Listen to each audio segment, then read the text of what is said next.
ഇപ്പൊ നമ്മളിപ്പോൾ ഇന്ത്യയുടെ കാര്യം പറഞ്ഞാൽ ഒരു 85% പ്രൈമറി അസറ്റ്സും ലാൻഡ് ബിൽഡിംഗ് തന്നെയാണ്. നമുക്ക് പ്രൊട്ടക്റ്റ് ചെയ്യാൻ പറ്റാത്തൊരു സാധനമാണ് ലാൻഡ്. ദൈവം എന്ത് ലോകത്തിന് തന്നോ അത് അത്രത്തിനുള്ളൂ. ഒരാൾക്ക് ലാൻഡ് പുതിയത് ഉണ്ടാക്കാൻ കഴിയും.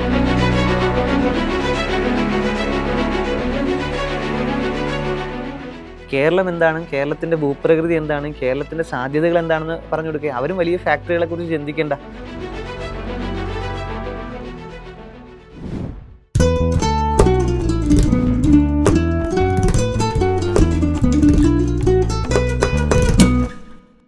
ടാൽറൂപ്പിൻ്റെ അൺടോൾഡ് സ്റ്റോറീസിൻ്റെ മറ്റൊരു എപ്പിസോഡിലേക്ക് നമ്മൾ ഇന്ന് വരികയാണ്. ഇത് നമ്മുടെ ഗസ്റ്റായിട്ട് വന്നിട്ടുള്ളത് മറ്റാരുമല്ല, നമ്മുടെ real estate man of Kerala എന്നറിയപ്പെടുന്ന നമ്മുടെ സുലൈമാൻ കാരാട്.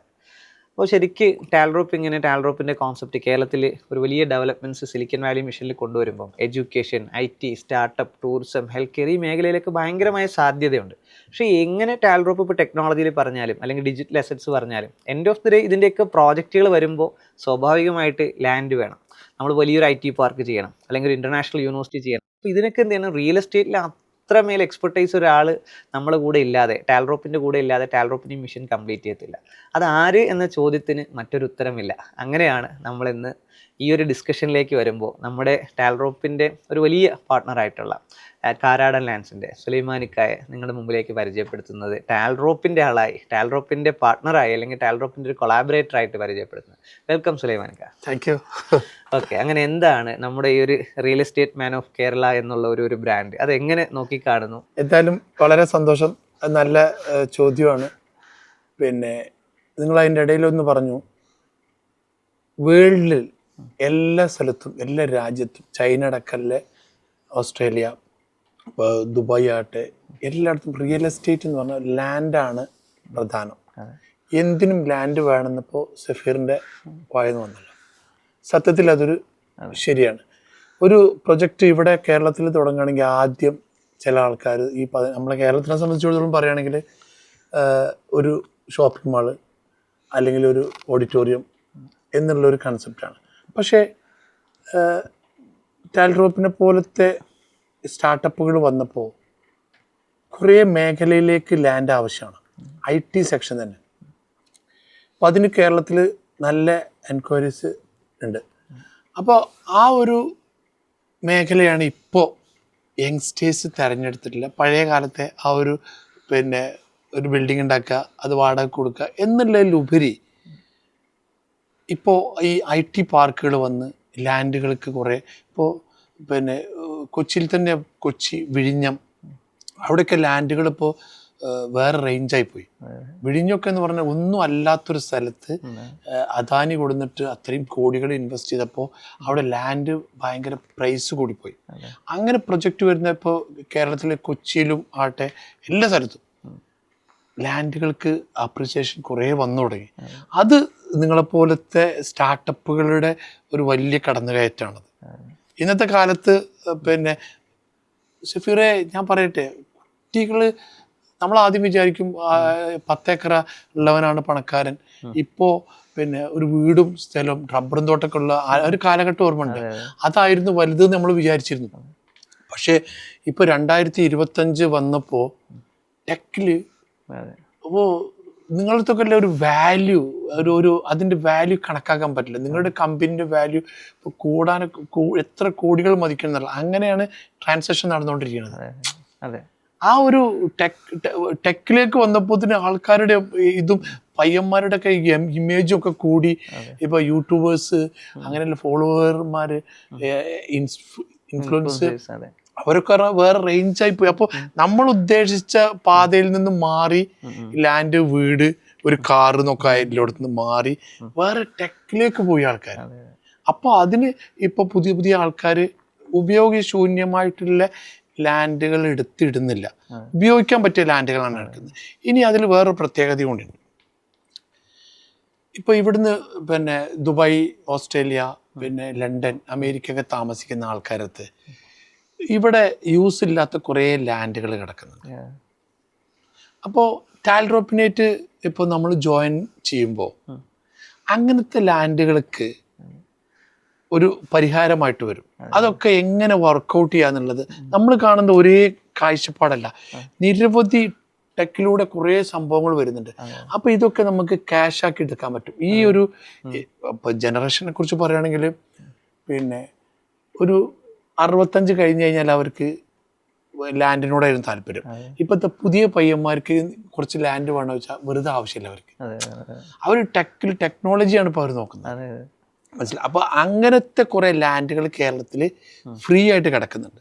പത്തനംതിട്ട ജില്ല, കോട്ടയം, ഇപ്പോൾ നമ്മൾ ട്രിവാൻഡ്രം, കാസർഗോഡ്, ഇതൊക്കെ ഇപ്പോൾ ഓരോ സംഭവത്തിന് ഉപയോഗിച്ചു വരിക.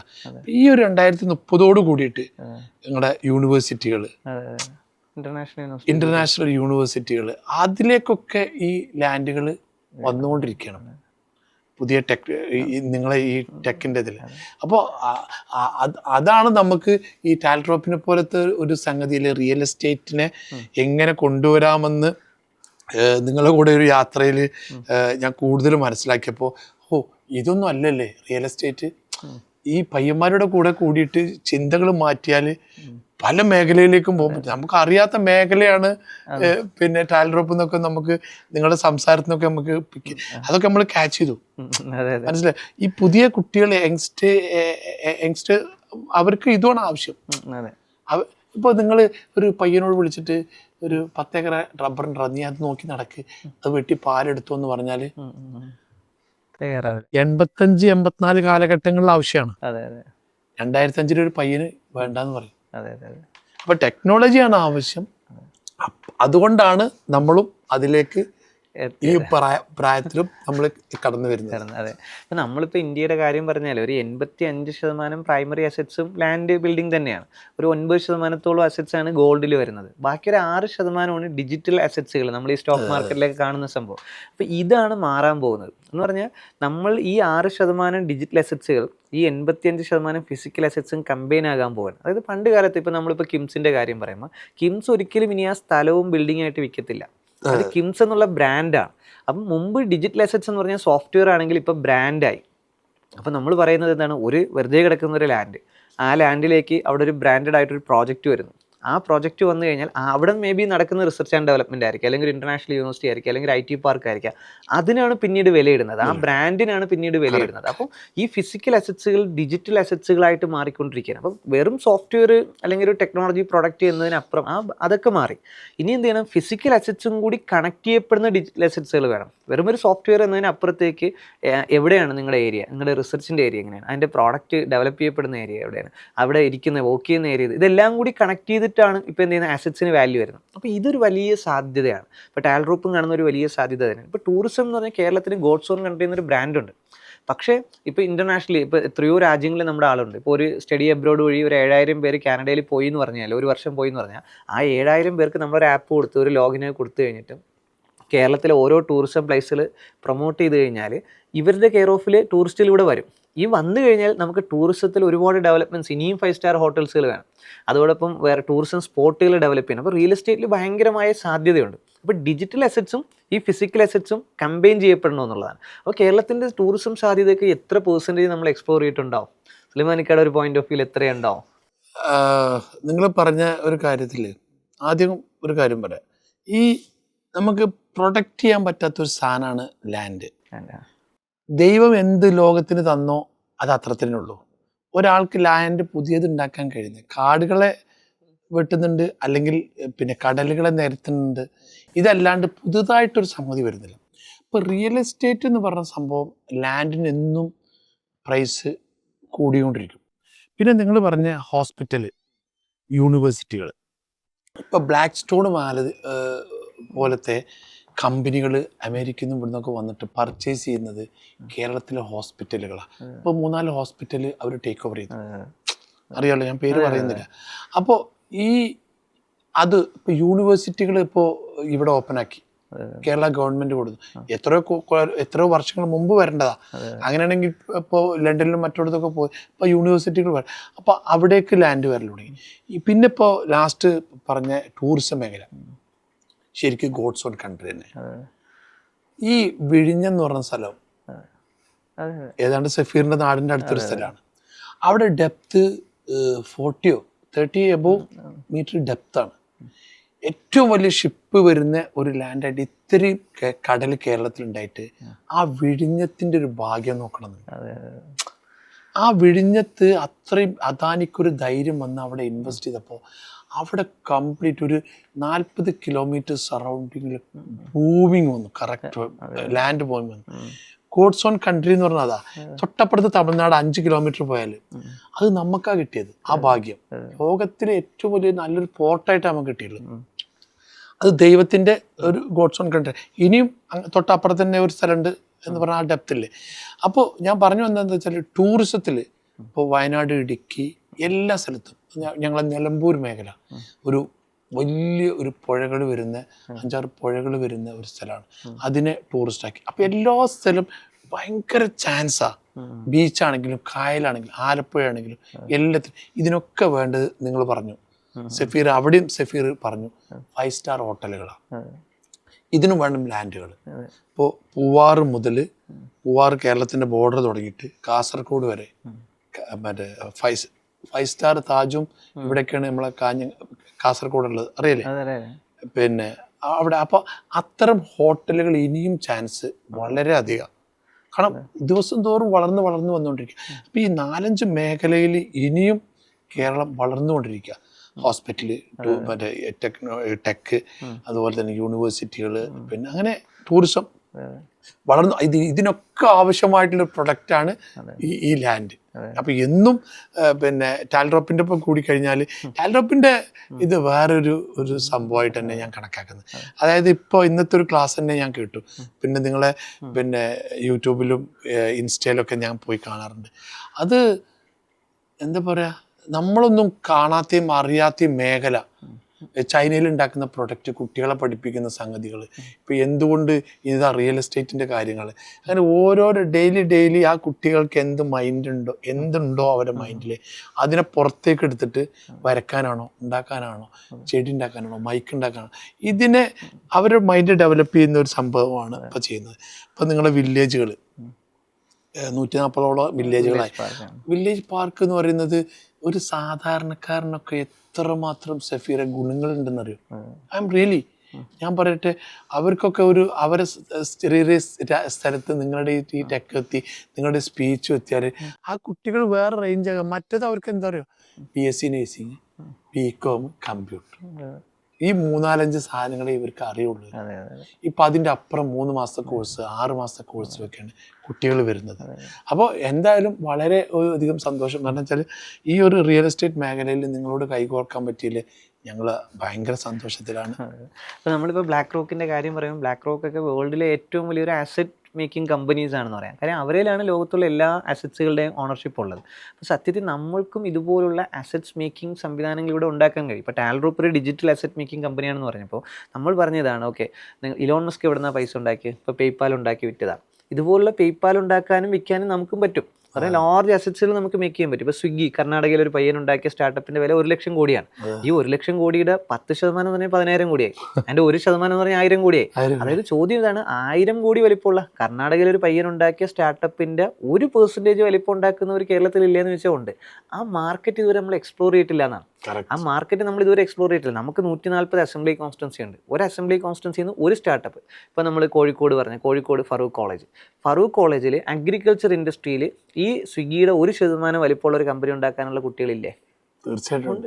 ഇങ്ങനെ നോക്കിക്കഴിഞ്ഞാൽ 140 അസംബ്ലി കോൺസ്റ്റൻസിയിലെ ഒരു കോളേജ് എടുത്തിട്ട് ഒരു സ്റ്റാർട്ടപ്പ് ഏതെങ്കിലും ഇൻഡസ്ട്രി, അഗ്രികൾച്ചറിലോ ഹെൽത്ത് കെയറിലോ അല്ലെങ്കിൽ ഫാഷനിലോ അല്ലെങ്കിൽ എന്താണ് എൻ്റർടൈൻമെൻറ്റിലോ, ഏത് വ്യത്യസ്ത ഇൻഡസ്ട്രി, ടാൽഡ്രോപ്പ് ഒരു 28 ഇൻഡസ്ട്രി പറഞ്ഞു ഒരു 5 സ്റ്റാർട്ടപ്പ് ഉണ്ടാക്കി 140 സ്റ്റാർട്ടപ്പ് ആവും. 1000 കോടി ഉണ്ടാക്കിയാൽ 1,40,000 കോടിയുടെ ബിസിനസ്സാണ്. ഈ 1,40,000 കോടിയുടെ കച്ചവടം ചെയ്യണമെങ്കിൽ സാധാ കച്ചവടം ചെയ്തിട്ട് കാര്യമില്ല, അത് വ്യത്യസ്തമായിട്ട് ചെയ്യണം.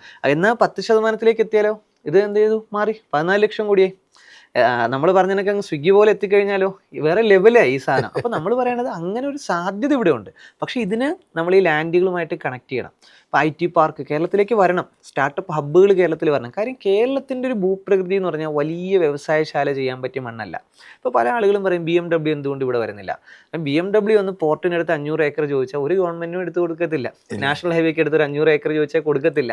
അല്ലെങ്കിൽ ഇപ്പോൾ NH-ൻ്റെ സൈഡിൽ, ഇപ്പുറത്തെ സൈഡിൽ മറ്റേ എയർപോർട്ടിൻ്റെ അടുത്ത് വേണമെന്ന് പറഞ്ഞാലൊന്നും എടുത്തു കൊടുക്കാൻ നമ്മുടെ ലാൻഡ് ഇല്ല. പക്ഷേ കാര്യം എന്താണ്, ആളുകളുടെ 10 സെന്റ് 20 സെന്റ് 50 സെന്റ് ഒരേക്കറായിട്ട് കിടക്കുകയാണ്.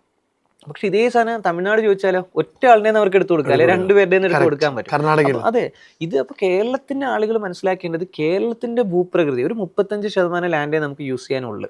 നമ്മുടെ നദികളും മലകളും വനങ്ങളും ഒക്കെ കഴിഞ്ഞാൽ നമുക്ക് വളരെ കുറച്ച് ലാൻഡാണ്. ഇത്രയും പോപ്പുലേഷൻ ഉണ്ട്, ഡെൻസിറ്റി ഭയങ്കര ജനസാന്ദ്രത ഭയങ്കര കൂടുതലാണ്. അപ്പം നമ്മൾക്ക് കുടിൽ വ്യവസായങ്ങൾ ഇന്റർനാഷണൽ മാർക്കറ്റിൽ എത്തിക്കുന്ന ടൈപ്പ് ഓഫ് ബിസിനസ്സുകളാണ് നമ്മൾ ഫോക്കസ് ചെയ്യേണ്ടത്, വലിയ വ്യവസായശാലകളല്ല. അപ്പോൾ പിന്നെ സാധ്യത എന്താണെന്ന് ചോദിച്ചാൽ നമ്മൾ പറഞ്ഞതുപോലെ ഇന്റർനാഷണൽ യൂണിവേഴ്സിറ്റി. കാര്യം 365 ദിവസം സുന്ദരമായിട്ട് ജീവിക്കാൻ കഴിയുന്ന ഈ മണ്ണിലാണ്. അപ്പോൾ നമ്മൾ നോക്കിയാൽ 40% സമയം ഐസായിട്ട് പുറത്തിറങ്ങാൻ പറ്റാത്ത, അല്ലെങ്കിൽ ചൂട് കാരണം പുറത്തിറങ്ങാൻ പറ്റാത്ത രാജ്യങ്ങളാണ് ഇപ്പോൾ ഇന്റർനാഷണൽ യൂണിവേഴ്സിറ്റി ഇരിക്കുന്നത്. ആ യൂണിവേഴ്സിറ്റി ഇവിടെ വരണ്ടേ? ജപ്പാനിലെ ടീച്ചർ പഠിപ്പിക്കാൻ ഇവിടെ വരണ്ടേ? അതെ, ആഫ്രിക്കയിലെ കുട്ടികൾ ഇവിടെ പഠിക്കാൻ വരും. പക്ഷെ നമ്മൾ ആദ്യം എന്ത് ചെയ്യണമെന്ന് വെച്ചാൽ ആദ്യം ഇന്റർനാഷണൽ യൂണിവേഴ്സിറ്റി വരാൻ പറ്റുന്ന ലാൻഡുകൾ ഐഡന്റിഫൈ ചെയ്യണം. കേരളത്തിലെ ഓരോ സംവിധാനം 140 അസംബ്ലി കോൺസ്റ്റിറ്റ്യുവൻസിയിലുള്ള ലാൻഡ് ഐഡന്റിഫൈ ചെയ്തു. ദെൻ അതിനുശേഷം എന്ത് ചെയ്യണം? നമ്മൾ ആദ്യം നമ്മുടെ ആളുകളെ വിശ്വസിപ്പിക്കണം. എന്താണ് ഇതൊക്കെ ഇവിടെ വരും എന്നുള്ള കാര്യം നമ്മൾ അവരെ വിശ്വസിപ്പിക്കണം. അത് വരാനുള്ള സാഹചര്യങ്ങൾ ഇവിടെ ഒരുക്കി കൊടുക്കണം. ഇപ്പം നൈറ്റ് ലൈഫ്, എല്ലാ സിറ്റിയും ഒരു 10 മണിയാകുമ്പോൾ ഉറങ്ങരുത്, ഉണർന്നിരിക്കാനുള്ള സാഹചര്യങ്ങൾ നമ്മൾ ഉണ്ടാക്കിയാണ്. മനസ്സിലായില്ലേ? പ്രകാശം ഉണ്ടാക്കിയാണ്. കാര്യം ഒരാൾക്ക് പുറത്തുനിന്ന് ഒരാൾക്ക് വരാൻ പറ്റുന്ന ഒരു നാടാണോ എന്ന് ആലോചിക്കണം. നമുക്ക് ഓക്കെ ആയിരിക്കും, നമ്മൾ യൂസ്ഡ് ആണ്, നമ്മൾ കംഫർട്ടാണ്. പക്ഷെ പുറത്തുനിന്നുള്ള ഒരാൾക്ക് വരാൻ കഴിയുന്ന ഒരു സാഹചര്യം നാട്ടിലുണ്ടോ എന്നൊക്കെ നോക്കി നമ്മൾ ഇവാലുവേറ്റ് ചെയ്ത് വന്നു കഴിഞ്ഞാൽ പതിയെ നമുക്ക് ഗവൺമെൻറ് അഫിലിയേഷനും ലൈസൻസും ഒക്കെ കൊടുത്തു കഴിഞ്ഞാൽ യൂണിവേഴ്സിറ്റീസ് വരും. യൂണിവേഴ്സിറ്റീസ് വന്നാൽ ജപ്പാനിലെ ടീച്ചർ പഠിപ്പിക്കാനും ഇവിടെ വരും, ആഫ്രിക്കയിലെ കുട്ടി പഠിക്കാനും വരും. ഇവരിവിടെ വൺസ് വന്നു തുടങ്ങിയാലോ പതിയെ ടൂറിസം ഡെവലപ്പായി തുടങ്ങും, ഇവരുടെ പാരൻസും ഒക്കെ വന്നു തുടങ്ങും. ഇങ്ങനെയാണ് നമുക്കൊരു ഡെവലപ്മെൻറ്റ്സിലേക്ക് പോകാൻ കഴിയുന്നത്. അപ്പോൾ ലാൻഡ് എത്രത്തോളം ഇമ്പോർട്ടൻ്റ് ആണെന്ന് എല്ലാവർക്കും അറിയാം. റൈറ്റ് ലാൻഡ്സ് ഐഡൻറ്റിഫൈ ചെയ്യുക. ഓക്കെ, ഇന്റർനാഷണൽ യൂണിവേഴ്സിറ്റിക്ക് പറ്റുന്ന, IT പാർക്കിന് പറ്റുന്ന, സ്റ്റാർട്ടപ്പ് ഹബ്ബിന് പറ്റുന്ന, അല്ലെങ്കിൽ ഇപ്പം ഹെൽത്ത് കെയർ ഹബ്ബ്, വേൾഡിൻ്റെ ഹെൽത്ത് കെയർ ഹബ്ബാകാൻ നമുക്ക് പറ്റും. ലോകത്തിലെ ഏറ്റവും അഫോർഡബിൾ ഹെൽത്ത് കെയർ കൊടുക്കാൻ പറ്റുന്ന സ്ഥലമാണ് നമ്മുടെ നാട്. നമുക്ക് അത്രയും ഡോക്ടേഴ്സ് ഉണ്ട്, ക്ലിനിക്സ് ഉണ്ട്, ഹോസ്പിറ്റൽസ് ഉണ്ട്, എല്ലാം. ഇതിനെയൊക്കെ കൺസോൾഡേറ്റ് ചെയ്തിട്ട് നമുക്ക് മറ്റ് സ്റ്റേറ്റ്സിലേക്കും മറ്റ് രാജ്യങ്ങളിലേക്കും നമ്മുടെ കേരളത്തിൻ്റെ പോസിബിലിറ്റീസ് കണക്ട് ചെയ്യാൻ പറ്റണം. അങ്ങനെയുള്ള പ്രോജക്റ്റുകളാണ് സത്യത്തിൽ നമ്മൾ ഫോക്കസ് ചെയ്യേണ്ടത്. അങ്ങനെയെങ്കിൽ നമ്മുടെ ഒരു ഭാവി ഭയങ്കര സുന്ദരമായ ഭാവിയായിരിക്കും. ഇത്രയും നമ്മൾ ഡെഡ് അസറ്റ്സ് നോക്കിയപ്പോൾ സുലൈമാനിക്കൊക്കെ അറിയാം, കേരളത്തിൽ യൂസ് ചെയ്യാതെ കിടക്കുന്ന ലാൻഡുകൾ എന്ന് പറഞ്ഞാൽ അത്രയും ലാൻഡ് ഉണ്ടാവും. ഇതിനൊക്കെ നമുക്കൊന്ന് എഫക്റ്റീവായിട്ട് യൂസ് ചെയ്യാൻ സാധ്യത വലിയൊരു പോസിബിലിറ്റി നമ്മുടെ മുമ്പിൽ ഓപ്പൺ ചെയ്യപ്പെടില്ലേ? തീർച്ചയായും. അതിൽ പറഞ്ഞ സഫീർ പറഞ്ഞതിലൊരു കാര്യം, നമ്മുടെ സഫീറിനെ അറിയാളെ ഒരു 10-68 വയസ്സ് 70 വയസ്സോളം ഒരു ഇബ്രാഹിം മുഹമ്മദ് അലി ഷാർജയിലെ, അദ്ദേഹം ഒരു യൂണിവേഴ്സിറ്റി തുടങ്ങി. യൂണിവേഴ്സിറ്റിക്ക് വേണ്ട ഒരു സംഗതി 150-200 ഏക്കറയിൽ കുണിയ എന്ന് പറഞ്ഞ സ്ഥലത്ത് ഒരു കുണിയ ഇൻസ്റ്റിറ്റ്യൂഷൻ. സഫീർ പറഞ്ഞൊരു പോയിന്റിൽ, യൂറോപ്യൻ കൺട്രിയിൽ നിന്നോ അല്ലെങ്കിൽ എവിടുന്നെങ്കിലും ഒരാൾ പഠിക്കാൻ വരുമ്പോൾ അവരെ മക്കളെ പഠിപ്പിക്കാനുള്ള ഒരു സംവിധാനം, അല്ലെങ്കിൽ ഒരു ഹോസ്പിറ്റലിൽ വലിയൊരു ഡോക്ടർ വന്നിട്ട് പഠിപ്പിക്കാനുള്ള സംവിധാനം, ഇതിനെ ഡെവലപ്പ് ചെയ്യാൻ ഒരു വലിയ പങ്ക് നിങ്ങളെപ്പോലത്തെ ഒരു ക്ലാസ്സിലും ഇതിലൊക്കെ പെടും. കാരണം അവർക്ക് ഒരു സിറ്റി ആവണം എന്നില്ല. ശരിക്കും കുറെ ആൾക്കാർക്ക് ഇപ്പോൾ സിറ്റി ആവണം എന്നില്ല, ബോംബെ പോലത്തെ സിറ്റി അല്ലെങ്കിൽ UK ദുബായ് പോലത്തെ ഇങ്ങനത്തെ നാടിനെ, ഈ ആലപ്പുഴ പോലത്തെ അല്ലെങ്കിൽ വേറെ അതിനെ മാറ്റിയെടുക്കാൻ ലാൻഡാണ് ആവശ്യം. ഇപ്പൊ പുതിയ ആർക്കിടെക്ട്സ് അവരൊക്കെ നല്ല ഒരു കോളേജ് ഉണ്ടാക്കുമ്പോൾ തന്നെ അവിടെ ഒരു മാളും സിറ്റിയും പാർക്കും, ഈ കുട്ടികൾക്ക് ഇവരുടെ മക്കൾ അതേമാതിരി ഉയരണ്ടേ? അപ്പൊ ആ ഒരു ടെക്കിലേക്ക് ഇപ്പൊ ആൾക്കാർ വന്നു കഴിഞ്ഞു. അതിന് ലാൻഡ് നിർബന്ധമാണ്. ഇപ്പൊ അതുപോലെ തന്നെ വലിയ ഡോക്ടർമാര് എല്ലാവരും സിറ്റിയിലെ നോക്കുന്നത്. ഇപ്പൊ ആ ഒരു ഇത് മാറിയിട്ട്, പിന്നെ നിങ്ങൾ പറഞ്ഞ ഒരു കാര്യം, 35% കേരളത്തിലുള്ളൂ, ബാക്കിയൊക്കെ കായലും കടലുമായിട്ട് കിടക്കുകയാണ്. അപ്പൊ ഇത് നമുക്കിപ്പോ ഒരു 100 ഏക്കർ 500 ഏക്കർ വേണമെന്ന് ഒറ്റയടിക്ക് വേണമെന്നുണ്ടെങ്കിൽ കർണാടക, ആന്ധ്രയിലുണ്ട്, കർണാടകയിലുണ്ട്, തമിഴ്നാട്, അത് കേരളത്തിലില്ല. അപ്പൊ ഉള്ളതിനെ ഈ പറഞ്ഞ 3-4 സ്ട്രക്ചറിലേക്ക് കൊണ്ടുവന്ന്, പിന്നെ ഞാൻ ഏറ്റവും വലിയ അത്ഭുതം എന്താ വെച്ചാല്, ഒരു കുട്ടിക്ക് തോന്നുന്ന ചെറിയ മൈൻഡിലുള്ള സാധനത്തിനെ ടാൽട്രോപ്പ് പോലത്തെ കമ്പനി വില്ലേജുകളിൽ പോയിട്ട് ഡെവലപ്പ് ചെയ്തെടുത്തിട്ട് അവർക്ക്, ഞാൻ സഫീറിന്റെ എൻ്റെ ഒരു കഥ കേട്ടിട്ടുണ്ട്, ഒരു പയ്യനെ ഡെവലപ്പ് ചെയ്ത, ആ പയ്യനൊന്നും അല്ലായിരുന്നു. അപ്പോൾ അവരെ കൊടുന്ന് പഠിപ്പിച്ച് ചെറിയ പോയിന്റ് ഉള്ള ഒരാൾക്ക് തിരിയാൻ കയറുന്ന ആൾക്കാർക്ക് മൈൻഡ്.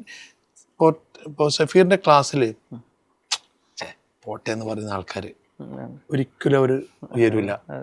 ഇതിലെന്തോ കാര്യമുണ്ടെന്ന് പറയുന്നുണ്ടാവും, അതൊന്ന് കേൾക്കണം എന്ന് പറയുന്നുണ്ടാവും.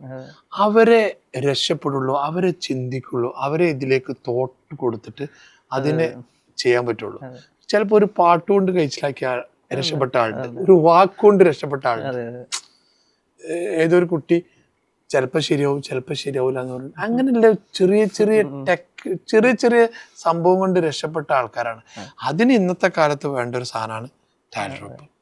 അതെ, ഇപ്പോൾ നമ്മളിപ്പോൾ ഇൻഫ്രാസ്ട്രക്ചർ, ടാലൻറ്റ്, ഇന്നോവേഷൻ, ഇതാണ് ടാലന്റ് റോപ്പിൻ്റെ ഒരു ഫോർമുല. നമ്മൾ കേരളത്തിൽ കാസർഗോഡ് മുതൽ തിരുവനന്തപുരം വരെ എല്ലാ ഗ്രാമങ്ങളിലും കെട്ടിടം കെട്ടിയിടുമ്പോൾ നമ്മൾ പറഞ്ഞത് ഇതാണ് ഇതിൻ്റെ ഫൗണ്ടേഷൻ. ആദ്യം കെട്ടിടങ്ങൾ കെട്ടിയിട്ട് കൊടുക്കുക, എന്നിട്ട് അവിടേക്ക് ടാലൻറ്റുകളെ കൊണ്ടുവരിക. 10 വയസ്സാകുമ്പോഴേ കുട്ടികളെ കൊണ്ടുവരിക, എന്നിട്ട് ലോകം കാണിച്ചു കൊടുക്കുക. അവർക്ക് ഈ ലോകത്തുള്ള ഓപ്പർച്യൂണിറ്റീസ് പറഞ്ഞു കൊടുക്കുക. കേരളം എന്താണ്, കേരളത്തിൻ്റെ ഭൂപ്രകൃതി എന്താണ്, കേരളത്തിൻ്റെ സാധ്യതകൾ എന്താണെന്ന് പറഞ്ഞു കൊടുക്കുക. അവരും വലിയ ഫാക്ടറികളെ കുറിച്ച് ചിന്തിക്കേണ്ട, അവരുണ്ടാക്കേണ്ട സംഭവം എന്ത്, നാളെ എന്ത് ചെയ്യണമെന്ന് അവർ ചിന്തിക്കട്ടെ. എന്നിട്ട് ആ ടാലൻറ്റുകൾ അങ്ങനെ വളർന്നു വന്നാൽ അവരൊരു സമയത്ത് ഇന്നോവേഷൻ കൊണ്ടുവരും. ഇപ്പോൾ 10 വയസ്സിൽ നമ്മളിവരെ ടാലൻറ്റിനെ പിക്ക് ചെയ്ത് നമ്മൾ അവരെ നർച്ചർ ചെയ്ത് അവരെ നമ്മളിങ്ങനെ ചിന്തിപ്പിച്ച് കുറേ ഓപ്ഷൻസ് കൊടുത്തു കഴിഞ്ഞാൽ 20 വയസ്സിനുള്ളിൽ അവരൊരു ഇന്നോവേഷൻ കൊണ്ടുവരും. അവർ പറയും എന്തുകൊണ്ട് എനിക്ക് ടൂറിസത്തിൽ ഇന്നേ ചെയ്തുകൂടാ എന്ന്. 20 വയസ്സേ കുട്ടിക്ക് വരണമെങ്കിൽ 10 വയസ്സിൽ തുടങ്ങണം. ഒരു 10 വർഷത്തോളം എക്സ്പോഷർ കിട്ടുമ്പോഴാണ് ഒരു 20 വയസ്സാകുമ്പോൾ ആ കുട്ടിയുടെ ഇന്നോവേഷൻ ഉണ്ടാകുന്നത്. ഇപ്പോൾ നമ്മൾ പറയുന്നത് മാർക്ക് സുക്കർബർഗ് 19ാം വയസ്സിൽ ഫേസ്ബുക്ക് തുടങ്ങി. ഓക്കെ എന്ന് പറഞ്ഞാൽ 8ാമത്തെ വയസ്സിൽ പഠിച്ചു തുടങ്ങി. ഒരു 10-11 വർഷത്തെ എക്സ്പീരിയൻസിലാണ് മാർക്ക് സുക്കർബർഗ് 19ാം വയസ്സിൽ ഫേസ്ബുക്ക് തുടങ്ങിയത്. അവിടെ ഒരു സിലിക്കൺ വാലി എന്നൊരു ആവാസ വ്യവസ്ഥ ഉണ്ടായിരുന്നു. അപ്പോൾ സിലിക്കൺ വാലി ഇൻഫ്രാസ്ട്രക്ചർ ഫെസിലിറ്റേറ്റ് ചെയ്തു. ദെൻ അവിടെ ടാലൻറ്റ്, അത് മാർക്ക് സുക്കർബർഗ് എന്നുള്ള ടാലൻറ്റ് വന്നു. ഇന്നോവേഷൻ, ഫേസ്ബുക്ക് എന്നുള്ള ഇന്നോവേഷൻ വന്നു. ഇതേപോലെ നമ്മൾ സ്കൂളുകളിൽ ഇൻഫ്രാസ്ട്രക്ചർ കൊടുക്കണം, അവിടുന്ന് ടാലൻറ്റുകൾ വരണം, അവർ ഇന്നോവേഷൻ ഉണ്ടാക്കണം. ഇത് ഉണ്ടാക്കാത്തത് കൊണ്ടാണ് നമുക്ക് ഇതുവരെ ഒരു ആമസോൺ ഉണ്ടാകാത്തത്, ഫേസ്ബുക്ക് ഉണ്ടാകാത്തത്. എത്ര എഞ്ചിനീയറിംഗ് കോളേജ് ഉണ്ട്, MBA കോളേജ് ഉണ്ട്, IT പാർക്ക് ഉണ്ട്, സ്റ്റാർട്ടപ്പ് ഹബ് ഉണ്ട്, എല്ലാം ഉണ്ട്. പക്ഷെ നമുക്ക് എന്തുകൊണ്ട് ഇങ്ങനത്തെ സംവിധാനങ്ങൾ ഉണ്ടാകുന്നില്ല? അപ്പോൾ നമ്മളുടെ ഉള്ളിൽ തന്നെ തോന്നിപ്പോയി നമ്മൾ രണ്ടാംകിട പൗരന്മാരാണ്, ഇങ്ങനെയൊക്കെ നമ്മളെ കൊണ്ട് പറ്റുള്ളൂ തോന്നിപ്പോയി, അത് വിശ്വസിച്ച് അതങ്ങ് മാറ്റിയിട്ട് നമ്മളും ഒന്നാംകിട പൗരന്മാരാണ്, നമ്മൾക്ക് ഇത് ഉണ്ടാക്കാൻ. അവിടെ എനിക്കൊരു പോയിന്റ് പറയാനുണ്ട്. ഞാൻ സഫീറിന്റെ കൂടെ ട്രിവാൻഡ്രം ടു എറണാകുളം വരെ യാത്ര ചെയ്തിരുന്നു. അപ്പം ഞാൻ ഏറ്റവും കൂടുതൽ ടെൻഷൻ അടിക്കുന്ന ഒരു ഫീൽഡ് ഉണ്ട്. എൻ്റെ അടുത്ത് നല്ല സെയിൽസ്മാൻമാരൊക്കെ കുട്ടികൾ ദുബായ് ഓഫീസിൽ നിന്നും ട്രിവാൻഡ്രത്തുനിന്നും നമ്മളെ ഹെഡ് ഓഫീസ് കോഴിക്കോട് നിന്നൊക്കെ അങ്ങനെ പിരിഞ്ഞു പോകും. സത്യത്തിൽ ഞാൻ അന്ന് ഉറങ്ങൂല. എന്താ വെച്ചാൽ നമ്മൾ വളർത്തിയെടുത്തൊരു കുട്ടികളല്ലേ, അപ്പോൾ ഇവർ പെട്ടെന്ന് പോകുമ്പോൾ നമുക്കൊരു സങ്കടമല്ലേ. ഇത് കുറേ കാലം ഉണ്ടായിരുന്നു. സഫീറിൻ്റെ കൂടെ ഒരു കൊല്ലം മുമ്പായിട്ട് ഒരു യാത്ര ചെയ്തപ്പോൾ സഫീർ അതിനെ ഒരു സീറോ ആയിട്ട്, സഫീറും ഞാനും വയസ്സിലും ഇതിലൊക്കെ വ്യത്യാസം ഉണ്ടെങ്കിലും ഞാനൊക്കെ എക്സ്പീരിയൻസ് കൂടുതലുണ്ടെങ്കിൽ കൂടിയിട്ട്, പക്ഷെ നിങ്ങളുടെ കുറച്ച് വാക്കുകൾ ആ യാത്രയിൽ ആര് പോയാലും ഒരു പ്രശ്നമില്ല, പോയാൽ അടുത്ത ആൾ, അതിനെക്കുറിച്ച് ചിന്തിക്കാവുണ്ട്. യങ്സ്റ്റേഴ്സിന് ഒരു സ്ഥലത്ത് നിന്ന് ഇപ്പോൾ എന്ന് ചാടി ബിയിലേക്ക് പോകും, ബിന്ന് ചാടി സിയിലേക്ക് പോകും, 4th എത്തുമ്പോൾ ഇവർക്ക് 3 എക്സ്പീരിയൻസ് കിട്ടി. ഇതാണ് ഇവരെ പഠിപ്പിക്കുന്ന ഒരു സംവിധാനം. ആരെ കോളേജിലോ എവിടുന്നൊക്കെ ഇവർക്ക് എന്തൊക്കെ ക്ലാസ് കൊടുക്കുന്നുണ്ട്. അപ്പൊ 7-10 മാസം, മറ്റൊടത്ത് ബിയിൽ ഒരു 12 മാസം, ഇവിടെ ഒരു 15 മാസം ആകുമ്പോൾ 4th പോകുമ്പോൾ 4 എക്സ്പീരിയൻസ് അല്ലേ, അപ്പോൾ കുറച്ച് സാലറി വരെ. ഇതാണ് ഇവരുടെ പക്ഷേ ഞാൻ അതിനെതിരാട്ടോ. നമുക്ക് ഒരു സ്ഥലത്ത് നിന്ന് പച്ച പിടിക്കുമ്പോൾ പിന്നെ ഇപ്പോഴത്തെ കുട്ടികൾ എവിടെ, പഴയ കാലത്ത് ഒരു അക്കൗണ്ടന്റ് ഒരു കമ്പനിയിൽ ഉണ്ടെങ്കിൽ അയാൾ മരിക്കുന്നവരെ അവിടുന്ന് മരിക്കുള്ളൂ. ഇപ്പൊ അങ്ങനെയല്ല, ഇപ്പൊ കുട്ടികൾ മാറി മാറി ചിന്തിച്ച്. അപ്പോൾ സഫീറിന് അന്ന് കണ്ട്, സഫീർ ഒരു യാത്രയിൽ നമ്മൾ ചായയൊക്കെ കുടിച്ച് 3 മണിക്കാണ് അന്ന് ഇവിടെ എത്തിയത്. പക്ഷെ ഞാനൊരു പാഠം പഠിച്ചു. പിന്നെ അന്ന് മുതൽ ആര് കമ്പനിയിൽ നിന്ന് പോയാലും എനിക്ക് ടെൻഷനും ഇല്ല, ഒന്നുമില്ല. പോയാൽ അടുത്ത ആൾ വരും. അത് വലിയൊരു അറിവാണ് എനിക്ക്. അത് വലിയൊരു അറിവ് എന്ന് പറഞ്ഞാൽ എൻ്റെ മൈൻഡിനെ ഞാൻ അങ്ങനെ സെറ്റാക്കി. മറ്റൊരാൾ പോയാൽ ഞാൻ ഭയങ്കര വെറിയിട്ടായിരുന്നു. അത് ചില സംഗതികൾ നമ്മൾ മൈൻഡ് സെറ്റാക്കണം. ഇങ്ങനത്തെ ചെറിയ കുട്ടികൾ പറയുമ്പോൾ കേൾക്കണം, ചില ആൾക്കാർ പറയുമ്പോൾ കേൾക്കണം എന്ന് പറയും. അതെനിക്ക് ഞാൻ ഇപ്പോഴും ചില സ്ഥലത്തൊക്കെ പല ക്ലാസ് എടുക്കാൻ പോകുമ്പോൾ ഞാനിത് പറയും സഫീറെ, ഈ ഒരു സംഗതി പറയും. അത് നല്ലൊരു മൈൻഡ് സെറ്റാണ്. എൻ്റെ അടുത്ത് ഒരുപാട് പേര് ചോദിച്ചിട്ടുണ്ട്. ഇപ്പൊ 1000-ലധികം ആളുകൾ വർക്ക് ചെയ്യുന്ന ഒരു കമ്പനിയിൽ 0 നോട്ടീസ് പീരീഡ് പോളിസി ഉള്ള ഒറ്റ കമ്പനിയല്ല ടാലന്റ് റോപ്പ് ആണ്. ഇന്ന് റിസൈൻ ചെയ്ത് എന്ന് പോവാം. അത് എന്തുകൊണ്ടാണ് ഞാൻ അങ്ങനെ തന്നെ ഡിസൈൻ ചെയ്തേക്കണെന്ന് വെച്ചാൽ, ഒരാൾ നമ്മളോട് നിൽക്കുന്നുണ്ടെങ്കിൽ അവർക്കും കൂടി ബെനിഫിഷ്യൽ ആയിട്ട്, അല്ലെങ്കിൽ അവരും കൂടി ആഗ്രഹിച്ചുകൊണ്ട് നിൽക്കണം. നമ്മൾ എന്തെങ്കിലും പറഞ്ഞ് ഫോഴ്സ്ഫുള്ളി അവരെ നിർത്തിയിട്ടും പ്രത്യേകിച്ച് കാര്യമൊന്നുമില്ല. മാത്രമല്ല ഇവരൊക്കെ ഏത് ടൈമിലും പോകുമെന്നൊരു പ്രിപ്പറേഷൻസ് നമുക്കുണ്ടെങ്കിൽ നമുക്കൊരു ടെൻഷനും വേണ്ട. നമുക്ക് അതിനനുസരിച്ച് പ്ലാൻ ചെയ്യാം. നമ്മൾ 100 പേര് വേണമെങ്കിൽ 1000 പേരിലേക്ക് നമ്മൾ നോക്കണം. സ്കൂളിൽ നിന്നും കോളേജസിൽ നിന്നൊക്കെ നമ്മുടെ ഫ്യൂച്ചർ ടാലൻസിനൊക്കെ ഡെവലപ്പ് ചെയ്ത് വെച്ച് കഴിഞ്ഞാൽ ഇൻ കേസ് ഒരാൾക്ക് പോകണമെങ്കിൽ അയാൾക്ക് പോകാനുള്ള ഒരു ഫ്രീഡം കൂടെ വേണത്. കാരണം ചില ആളുകളുണ്ട് ചില കമ്മിറ്റ്മെൻറ്റ്സ് കാരണം അവർക്ക് നല്ല ഓപ്പർച്യൂണിറ്റി കിട്ടിയാലൊന്നും പോവാതെ നിൽക്കും. അത് കാരണം ഇവരിവിടെ ഒന്നും ചെയ്യേയില്ല, കാര്യം ഇവർ പോവേയില്ല. കാര്യം പോയാലയ്യോ ഞാൻ എന്നെ വളർത്തിയത് ഇവരല്ലേ എന്ന് കരുതി പോവില്ല. എന്നാൽ ഇവർ ഇവിടെ നിൽക്കുമ്പോൾ ഇവരുടെ മനസ്സ് ഫുള്ള് പോകാനായതുകൊണ്ട് ഇവരുടെ 100% ഇവിടെ ചെയ്യത്തില്ല. അപ്പോൾ നമ്മൾ പറയുന്നത് തന്നെ ഒരാൾക്ക് നിൽക്കണമെങ്കിൽ അയാളുടെ 100% ഇൻവെസ്റ്റ് ചെയ്ത് നിൽക്കട്ടെ, അല്ലെങ്കിൽ അവർ പോട്ടെ. പോയാലും പക്ഷെ പോയുമ്പോൾ ഓൾറെഡി ഒരു ഡാമേജ് നമുക്കുണ്ട്, പക്ഷെ ആ ഡാമേജിനെ മേക്കപ്പ് ചെയ്യാനും കൂടി നമ്മൾ നോക്കി. അപ്പോൾ നമ്മുടെ മനസ്സിങ്ങനെ സെറ്റ് ചെയ്ത് കഴിഞ്ഞാൽ ഇപ്പോൾ 0 നോട്ടീസ് സ്പീഡ് പോളിസി ആക്കിയതുകൊണ്ട് തന്നെ നമ്മുടെ കമ്പനിയിലെ മാനേജേഴ്സിനൊന്നും ടോക്സിക് കൾച്ചർ പ്രൊമോട്ട് ചെയ്യത്തില്ല. കാര്യം ടോക്സിക് കൾച്ചർ പ്രൊമോട്ട് ചെയ്താൽ പിള്ളേർ കളഞ്ഞിട്ടങ്ങ് പോകും. കാര്യം അവർ എന്താണ് സർട്ടിഫിക്കറ്റ് ബോണ്ട് ഇതൊന്നും പറഞ്ഞ് പിടിച്ചു വെക്കത്തില്ല. അപ്പോൾ ഇവരങ്ങ് പോകുന്നുള്ളത് കൊണ്ട് ഇവിടെ ഒരു കൾച്ചറിൽ ഒരു മീഡിയം ലെവലിൽ തന്നെ എപ്പോഴും നിൽക്കും. രണ്ടാം സംവിധാനം ഇവർ ഏത് സമയവും പോകും എന്നുള്ളത് കൊണ്ട് തന്നെ നമുക്ക് ബാക്കപ്പ് ഓപ്ഷൻസ് നമുക്ക് ഇഷ്ടം പോലെ ക്രിയേറ്റ് ചെയ്ത് വെച്ചില്ലെങ്കിൽ നമുക്ക് പണി കിട്ടുമെന്നുള്ള ബോധമുണ്ട്. അപ്പോൾ ഇങ്ങനെ രണ്ട് സൈഡിൽ നിന്നും ബെനിഫിഷ്യൽ ആയിട്ട് എന്ത് ചെയ്യാൻ പറ്റും, കൊണ്ടുപോകാൻ പറ്റും. മറ്റേന്ന് പറഞ്ഞു കഴിഞ്ഞാൽ ഇവർ പോവോ എന്ന് പറയും, നമ്മൾ അതിൽ ഓവർ കൺസേൺഡ് ആയി കഴിഞ്ഞാൽ നമ്മുടെ മെയിൻ ഫോക്കസിങ് അതിലേക്ക് പോവുകയും ചെയ്യും, നമ്മൾ ടെൻഷൻ അടിച്ച് രാവുകയും ചെയ്താണ്. എൻ്റെ ലൈഫിൽ വലിയൊരു മാറ്റമാണ്. ഇപ്പൊ പുതിയ യങ്സ്റ്റേഴ്സ് മാനേജ്മെന്റിന് വലിയ കമ്പനി ഏറ്റെടുക്കുമ്പോൾ അയാൾ പോവാണ്, ഇയാൾ ഈ ടെക്നിക്കല് അയാളത് ജോയിൻ ചെയ്യുന്ന ആളാണ്, അല്ലെങ്കിൽ അയാളത് പറഞ്ഞു തരുന്ന ആളാണ്, അയാൾ സ്ട്രക്ചർ എഞ്ചിനീയറാണ് എന്നൊക്കെ പറഞ്ഞപ്പോൾ ടെൻഷൻ ആവണ്ട. ബാക്ക് എൻഡിൽ നമ്മൾ എന്ത് ചെയ്യുക, പ്രിപ്പയർ ചെയ്ത് ഒരു സാധനത്തിന് വെച്ചിരിക്കണം. സഫീറാണ് എനിക്കത് പറഞ്ഞത്. കാരണം അത് അപ്പോഴാവുമ്പോൾ അത് ടെൻഷനുമില്ല, ഒന്നുമില്ല. കാരണം ഈ ജോലി തിരക്ക്, ഈ ബിസിനസ്, ഇതിലപ്പോൾ എല്ലാം കഴിഞ്ഞ് വൈകുന്നേരം വീട്ടിൽ പോകുമ്പോൾ ഒരു കോള, ഞാൻ 2 ദിവസം കഴിഞ്ഞാൽ പോകട്ടോ. പക്ഷേ ഞങ്ങൾക്കൊക്കെ ഒരു മാസമൊക്കെ നോട്ടീസ് പീരീഡ് ഉണ്ട്. പിന്നെ സഫീറിൻ്റെ പറ്റി ഞാൻ കേട്ടൊരു എന്താണെന്ന് വെച്ചാൽ, രാവിലെ HR റെസിഗ്നേഷൻ കൊടുത്താൽ വൈകുന്നേരം 5 മണിയാകുമ്പോഴത്തേന് കൺഫേം ആവുമെന്ന് കേട്ട്. ശരിയാണോ? 5 മണിക്ക് അവർക്ക് പോവുകയും ചെയ്യാം, അവർക്ക് എല്ലാ സംവിധാനങ്ങളും പിന്നെ ട്രാൻസിഷൻ ചെയ്താൽ മതി. അതെവിടെ ഇല്ലാത്തൊരു സംവിധാനമായിട്ടില്ല. അതെന്തുകൊണ്ടെന്ന് ചോദിച്ചു കഴിഞ്ഞാൽ നമ്മൾ ഒന്ന് തന്നെ നമ്മുടെ മിഷൻ തന്നെ ഉട്ടോപ്യൻ മിഷനാണ്. 2015 പറയുമ്പോൾ 2030 ഗൂഗിൾ ഉണ്ടാവും, ഇവിടെ സിലിക്കൻ വാലി ആകുമെന്ന് പറഞ്ഞാൽ ഒരു നിലയ്ക്ക് അത് ഉൾക്കൊള്ളാൻ പറ്റുന്നതല്ല. ഇതിൻ്റെ എൻ്റെ ഒരു സിസ്റ്റം നമ്മൾ 0യിൽ നിന്ന് ഡിസൈൻ ചെയ്ത് വരുന്നതാണ്. അപ്പോൾ അവിടെ നമ്മൾ കണ്ട സംവിധാനമാണ് ഈ ഒരു മിഷൻ അത്രമേൽ ഇഷ്ടപ്പെടുന്ന, ആഗ്രഹിക്കുന്ന, സ്വപ്നം കാണുന്ന ആളുകൾ നമ്മുടെ ടീമിലുണ്ടെങ്കിലേ നടക്കും. അങ്ങനെ നമ്മൾ എന്ത് ചെയ്ത് ലീഡേഴ്സിനെ മേക്ക് ചെയ്യാൻ തുടങ്ങി. സെൽഫ് സസ്റ്റൈനബിൾ സിസ്റ്റം എന്നാണ്. ചെറിയ പോക്കറ്റുകളാക്കി ടീമിനെ ഇങ്ങനെ ചെയ്തിട്ട് അത് ഓരോന്നും സെൽഫ് സസ്റ്റെയിൻ ചെയ്യണം. ഇന്ത്യ പോലെയാണ്. ബീഹാറിൽ പട്ടിണി ഉണ്ടാവും, അവിടെ ISR റോക്കറ്റ് വിടും, ഇവിടെ IPL വമ്പൻ കോടികൾ മുടക്കി ക്രിക്കറ്റ് എടുത്തു. ഇത് മൂന്നും കണക്ട് അല്ല. ബീഹാറിലെ പട്ടിണി മാറ്റിയിട്ടേ ISR റോക്കറ്റ് വിടുകയെന്ന് പറയില്ല, ബീഹാറിലെ പട്ടിണി മാറ്റിയിട്ടേ IPL നടത്തുള്ളൂ. ഇതുപോലെയാണ് ടാൽ ഡ്രോപ്പ്.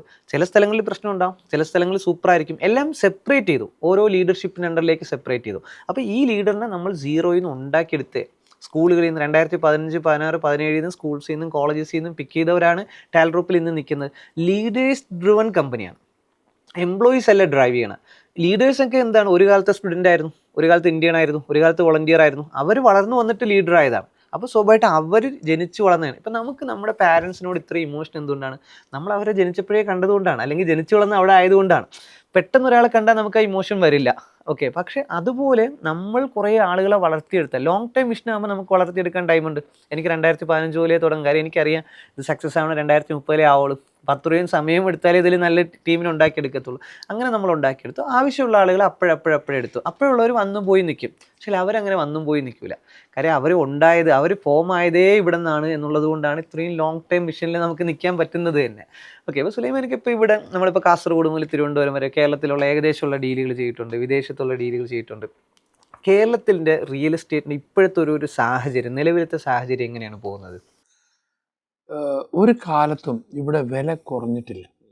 ഇപ്പോൾ Thiruvananthapuram statue, MG road, Kottayam MG road, ഇപ്പോൾ കൊച്ചിയിലാണെങ്കിൽ MG road, Edappally, Vyttila junction, അതേമാതിരി തൃശ്ശൂർ റൗണ്ട്, കോഴിക്കോട് മാവൂർ റോഡ്, അങ്ങനെയുള്ള വലിയ വില കൂടിയ സ്ഥലങ്ങൾ ഈ ഒരു 10-14 ജില്ലയിൽ. ചില സ്ഥലത്ത് ചില 3 സെൻറ്റ് 4 സെൻറ്റൊക്കെ വില കൂടിയ സ്ഥലങ്ങളുണ്ട്, അത് കോടികൾ വരും. പക്ഷെ മറ്റുള്ള സ്ഥലത്ത് എപ്പോഴും ഒരേ റേഞ്ചിൽ തന്നെ നിൽക്കുന്നത്. പിന്നെ ആവശ്യക്കാരെടുക്കുമ്പോൾ അത് കൂടും, ആവശ്യക്കാരെടുക്കും. പിന്നെ ഇതേമാതിരി എയർപോർട്ടുകൾ, ഈ കോളേജുകൾ, ഇങ്ങനെ വരുന്ന സമയത്തൊക്കെ കൂടിക്കൊണ്ട് വരും. ഇപ്പോൾ സഫീർ ചോദിക്കുന്നതാണ്, റിയൽ എസ്റ്റേറ്റിൽ എന്നും ഒരു കുറവും കൂടെ വന്നിട്ടില്ല. ഇപ്പോൾ യങ്സ്റ്റേഴ്സിൻ്റെ പിന്നെ അവരാണല്ലോ ഇപ്പോഴത്തെ കാലഘട്ടം. അവർക്ക് ഇപ്പോൾ ഫ്ലാറ്റ് മൂടായി, വീടിൽ നിന്ന് മാറിയിട്ട് ഒരു ഫ്ലാറ്റ് മൂടായി. പിന്നെ അങ്ങനെയല്ലേ എല്ലാവരും പർച്ചേസ് ചെയ്യുമ്പോൾ നിങ്ങൾ പറഞ്ഞ ആ 35% തന്നെ വരിക. കുറഞ്ഞ സ്ഥലമേ ഉള്ളൂ. അപ്പോൾ നമ്മളെ മറ്റുള്ള ഏത് അവരാണെങ്കിലും അവർക്ക് കേരളത്തിൽ വന്നിട്ട് ആ ഓണാഘോഷവും പെരുന്നാളാഘോഷവും എന്താ പറയുക പിന്നെ ക്രിസ്മസും ഒക്കെ അതൊരു വേറെ തന്നെ ഒരു റേഞ്ചാണ്. കൂടെ പഠിച്ച കുട്ടികളുടെ കൂടെ ഒന്ന് കൂടാന്നൊക്കെ പറയുമ്പോൾ ആ മലയാളി സംഗമത്തിന് മല്ലൂസിന് ആ ഒരു ഒത്തൊരുമ ഭയങ്കര സംഭവമാണല്ലോ. ഇവിടെ എന്ന് പറഞ്ഞാല് ജാതിയില്ല മതമല്ല, എല്ലാവരും ബായ് ബായ് എന്ന് പറഞ്ഞിട്ട്. കേരളം മറ്റുള്ള സ്റ്റേറ്റുകളിൽ നിന്ന് ഒരൊറ്റ സ്റ്റേറ്റ് അതൊരു വേറെ തന്നെ റേഞ്ചാണ്. അത് നമുക്ക് പറഞ്ഞറിയാം. ആരെന്ത് പറഞ്ഞാലും ആ ഒരു കൂട്ടായ്മ ഭയങ്കര. അപ്പൊ ആ ഒരു നിരക്ക് ഞാൻ പറയുമ്പോൾ എന്നും റിയൽ എസ്റ്റേറ്റിന് ഇവിടെ ഒരു സാധ്യതയാണ്. ഇപ്പോൾ വരുന്ന 66 NH 66-ന്റെ 2 സൈഡിലും ആവശ്യമില്ലാതെ കുറെ ആൾക്കാർ ബിൽഡിങ് കിട്ടുന്നുണ്ട്, ഒരു പ്ലാനിങ് ഇല്ലാണ്ട്. അത് അതേപോലെ കിടക്കുക. അതിന് ലോൺ എടുക്കും, കടങ്ങൾ വാങ്ങും, എന്നിട്ട് കടന്ന 10 വർഷം കൊണ്ടൊന്നും ചെയ്യാത്ത ബിൽഡിങ്ങുകളുണ്ട്. അപ്പൊ ഒരു പ്ലാനിങ് കാണണം. എന്തുണ്ടാക്കുന്നതിന് മുമ്പ് ഇത് എന്തിനാണ്, അല്ല ഇത് എന്തിനു കൊടുക്കാൻ പറ്റും, ഇത് എന്ത് മാതിരി ചെയ്യണം എന്നുള്ളത് അത് തിങ്ക് ചെയ്യേണ്ടത് എപ്പോഴും നല്ലതാണ്. അപ്പൊ റിയൽ എസ്റ്റേറ്റ് ഇപ്പോൾ ദുബായിൽ അടിച്ചു കയറിക്കൊണ്ടിരിക്കുകയാണ്. ഇപ്പൊ സൗദി ഇപ്പൊ പുതിയ നിയമം കണ്ടില്ലേ, ഇപ്പൊ സ്വന്തമായിട്ട് റിയാദിലും ജിദ്ദയിലും ഒക്കെ ലാൻഡുകൾ വാങ്ങുന്ന സംവിധാനമായി. അപ്പൊ എല്ലാവരും ഇതിന്റെ പിന്നാലെ ഈ റിയൽ എസ്റ്റേറ്റിന്റെ. ഒരിക്കലും റിയൽ എസ്റ്റേറ്റ് പിന്നോട്ട് വരില്ല. പിന്നെ അതിൻ്റെ ഇടക്ക് പിന്നെ സഫീർ പറഞ്ഞൊരു കാര്യത്തിന് ഒരു കാര്യം ഇപ്പോൾ ഓർത്തുകൊണ്ട് നിന്നിരുന്നു ഞാൻ. പിന്നെ അത് പ്രധാനപ്പെട്ട ഒരു കാര്യമായിരുന്നു, ഞാൻ പറയാം. ഓക്കെ. അപ്പോൾ കേരളത്തിൽ ഒരു വലിയ റിയൽ എസ്റ്റേറ്റ് ഇങ്ങനെ ബൂം ചെയ്തുകൊണ്ടിരിക്കുകയാണ്. കേരളത്തിൽ ഒരുപാട് സാധ്യതകൾ നമ്മുടെ കയ്യിലുണ്ട്. അപ്പോൾ നമ്മളിപ്പോൾ എഡ്യൂക്കേഷൻ ടെക്നോളജി, എഡ്ടെക് നമ്മൾ വന്നു. അപ്പോൾ അതുപോലെ ഇപ്പം കൺസ്ട്രക്ഷൻ ആൻഡ് ടെക്നോളജി, കൺടെക് അല്ലെ കോൺടെക് എന്ന് പറഞ്ഞ ഒരു കോൺസെപ്റ്റ് വന്നു. ഹെൽത്ത് കെയറും ഹെൽത്ത് ടെക് വന്നു, മെഡിക്കൽ ടെക്, മെഡ്ടെക് എന്നുള്ള സംഭവം. ഇങ്ങനെ വരുമ്പോൾ റിയൽ എസ്റ്റേറ്റും ടെക്നോളജിക്കും ഇതുപോലെ ചേരാനുള്ള ഒരുപാട് സാധ്യതയുണ്ട്. ഇപ്പം റിയൽ എസ്റ്റേറ്റിൽ തന്നെ ഇപ്പം നമ്മൾ പ്രോപ്പർട്ടീസ് വാങ്ങാനും വിൽക്കാനും ഒരുപാട് ആളുകൾ ഇപ്പോൾ ടെക്നോളജി പ്ലാറ്റ്ഫോം യൂസ് ചെയ്യുന്നുണ്ട്. ഒരു കൺസ്യൂമർ ടെക്, കൺസ്യൂമേഴ്സിന് ആവശ്യമുള്ള ടെക്നോളജി അല്ലെങ്കിൽ സർവീസ് ടെക്നോളജിയിൽ വരുന്നുണ്ട്. ഈ റിയൽ എസ്റ്റേറ്റിൽ തന്നെ ഒരുപാട് ഡീപ് ടെക് സൊല്യൂഷൻസ്, ഇപ്പോൾ കൺസ്ട്രക്ഷൻ്റെ മേഖലയിലേക്ക് ആയിക്കഴിഞ്ഞാലൊക്കെ ഒരു ഭയങ്കരമായ കുറേ ടെക്നോളജി വരുന്നുണ്ട്. അപ്പോൾ ടെക്നോളജിയും റിയൽ എസ്റ്റേറ്റും ഒരുമിക്കുന്ന ഒരു സാഹചര്യത്തിന് സുലൈമാനിക്ക് എങ്ങനെയാണ് കാണുന്നത്? തീർച്ചയായിട്ടും അതിൻ്റെ കാലഘട്ടമാണ് ഇപ്പോൾ. അപ്പോൾ അതിന് ഞാനൊരു മറുപടി തരാം. അതിന് മുമ്പ് ഞാൻ മറന്നുപോയൊരു സംഗതി ഞാൻ നിങ്ങളോട് ചോദിക്കാം. ഈ ഒരു 60 കഴിഞ്ഞ ആൾക്കാർ, നിങ്ങളിപ്പോൾ കുട്ടികൾക്കാണല്ലോ 18 മുതൽ സ്കൂളിൽ നിന്നാണല്ലോ ഇപ്പോൾ ടാലറോപ്പ് ഓരോ കുട്ടികളെ എല്ലാ കോളേജിലും സ്കൂളിലും പോയിട്ടാണല്ലോ നല്ല ഈ ഒന്നും ചെയ്യാണ്ട് കേരളത്തിലും പുറത്തൊക്കെ കുറേ ആൾക്കാർ, വിദ്യാഭ്യാസം ഇല്ലാത്ത ആൾക്കാരൊക്കെ വലിയ നിലയിലെത്തിയ ആൾക്കാരുടെ ഈ ചിന്താഗതിയെ ഒന്ന് മാറ്റിയെടുക്കാൻ, അത് അവരുടെ മക്കൾക്ക്, ചില ആൾക്കാർക്ക് മക്കൾക്ക് നേരെ സീറ്റ് കൊടുക്കുമ്പോൾ, ചെയർമാൻഷിപ്പ് കൊടുക്കുമ്പോൾ അവർ നശിപ്പിച്ചിട്ടുണ്ട്, പൊങ്ങിയിട്ടുണ്ട്. അപ്പം അവരെ ഒന്ന് ബൂസ്റ്റ് ചെയ്യാൻ വേണ്ടിയിട്ട് ഒരു പുതിയ ടെക്കിൽ എന്തെങ്കിലും ഒരു സംഭവം.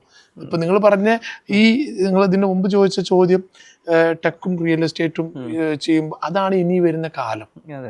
ഇനി സാധാരണ പിന്നെ വലിയൊരു റിയൽ എസ്റ്റേറ്റ് നടക്കില്ല. ആ പഴയ കാലത്തിലെ ആ ഒരു സംഗതി. ഇപ്പോൾ സഫീറെ, ഇപ്പോൾ പയ്യന്മാര്, ചെറിയ പെൺകുട്ടികൾ, 10-20 വയസ്സിലെ പെൺകുട്ടികളാണ് റിയൽ എസ്റ്റേറ്റിൽ. പിന്നെ അവരൊക്കെ ക്ലോസ് ചെയ്യുന്ന കാണുമ്പോൾ നമുക്ക് അത്ഭുതം തോന്നുക. നമ്മുടെ ഓരോ ബിൽഡേഴ്സിനെ സഫീർ എടുത്തു നോക്ക്. ഇപ്പൊ ദുബായിൽ നോക്ക് നിങ്ങൾ, എത്ര ബിൽഡേഴ്സാണ് വരുന്നത്. 10, 48, 50 ബിൽഡേഴ്സൊക്കെ അടിച്ചു പൊളിച്ചു. എല്ലാം പിന്നെ 22-30 പാകിസ്ഥാനികളാണെങ്കിലും പിന്നെ പല രാജ്യത്തു നിന്നുള്ള ആൾക്കാർ, നല്ല എനർജറ്റിക് ആയിട്ടുള്ള ആൾക്കാർ, പറഞ്ഞ ശൈലി, ഒരു ക്ലോസിംഗ് ഒക്കെ ചെയ്യുമ്പോൾ നമ്മളൊക്കെ പഴയ കാലത്ത് അന്തം വിട്ടു. അപ്പോൾ ഇനി വരുന്ന കാലം ടെക്കും റിയൽ എസ്റ്റേറ്റും തമ്മിൽ നല്ല ബന്ധമാണ്. അതിൻ്റെ ഒരു വലിയൊരു ഒരു സാധ്യത നിങ്ങൾ കൊണ്ടുവരുന്നുണ്ട് പറഞ്ഞാൽ അതാണ് എനിക്ക് ഏറ്റവും ഒരു കളർഫുൾ ആയിട്ട് തോന്നുന്നത്. നിങ്ങൾ കൊണ്ടുവരുന്ന എവിടുന്ന് അറിയോ? ഓരോ സ്കൂളിൽ നിന്നും ഓരോ കുട്ടികൾ അങ്ങോട്ട് പറഞ്ഞയച്ചിട്ട് ഇന്ന സ്കൂളിൽ പോയിട്ട് അവിടെ ഒരു നടത്തണം. അതിലാരാണ് ആ മക്കളിൽ സാധനം ഉള്ളതെന്ന് നോക്കിയെടുക്കുന്ന ഒരു കമ്പനിയാണ് ടാലറോപ്പ്. അത് അവർക്ക് വലിയൊരു ചാൻസാണ്. ഈ ടാലന്റ് റോപ്പ് ചെയ്യപ്പെടുക എന്നൊരു കോൺസെപ്റ്റിലാണ് നമ്മൾ ടാലറോപ്പ് എന്ന് തന്നെ കമ്പനിക്ക് പേരിട്ടത്. ടാലന്റുകളെ നമ്മളിങ്ങനെ പോയി കണക്ട് ചെയ്യണം. അപ്പോൾ ഏറ്റവും ബെസ്റ്റ് ടാലൻറ്റ് ഏത് മേഖലയിലാണോ ഏറ്റവും ബെസ്റ്റ് ടാലൻറ്റ് ആ മേഖലയിൽ കൊണ്ടുവരണം. ഇപ്പം നമ്മളിപ്പം സംസാരിച്ച കാര്യം, ഇപ്പോൾ ഒരു 60 വയസ്സിന് മുകളിലുള്ള ആളുകൾ വലിയ എഡ്യൂക്കേറ്റഡ് അല്ലായിരുന്നു, പക്ഷേ നല്ല അത്യാവശ്യം ഏണൊക്കെ ചെയ്തിട്ടുണ്ട്. അപ്പോൾ നമ്മൾ ഇവരോട് പറയുന്ന സംവിധാനം എന്ന് പറഞ്ഞാൽ പുതിയ ടാലൻറ്റിൽ ഇൻവെസ്റ്റ് ചെയ്യാനാണ്. ഇപ്പോൾ ഒരു നമ്മുടെ നാട്ടിലുള്ള ഒരു പ്രശ്നമുണ്ട്. നമ്മുടെ നാട്ടിൽ ഇപ്പോൾ ഒരു PSC കോച്ചിങ് സെൻറ്റർ തുടങ്ങിയാൽ പെട്ടെന്ന് ഫണ്ട് കിട്ടും, ഒരു സിവിൽ സർവീസ് കോച്ചിങ് സെൻറ്റർ തുടങ്ങിയാൽ പെട്ടെന്ന് ഫണ്ട് കിട്ടും, ഒരു എൻട്രൻസ് കോച്ചിങ് സെൻറ്റർ തുടങ്ങിയാൽ പെട്ടെന്ന് ഫണ്ട് കിട്ടും, ഇൻവെസ്റ്റ്മെൻറ്റ്സും പെട്ടെന്ന് കിട്ടും. കാര്യം എന്താണെന്ന് വെച്ചാൽ അതിന് അവർക്കറിയാം പിറ്റേ ദിവസം പ്രോഫിറ്റാണ്. എടുത്ത് കെട്ടും കുട്ടികൾ വരുന്നു പഠിക്കുന്ന സംഭവം. പക്ഷെ ഒരു 5 വർഷങ്ങൾക്കപ്പുറം കിട്ടുന്ന പ്രോജക്റ്റ് ഇപ്പം നമ്മുടെ തന്നെ റിസർച്ച് ആൻഡ് ഡെവലപ്മെൻറ്റ് ടീം ചെയ്യുന്ന സംഭവമുണ്ട്. ഇപ്പം ബൈക്ക് അപകടം എന്നും കേൾക്കുവാണ്.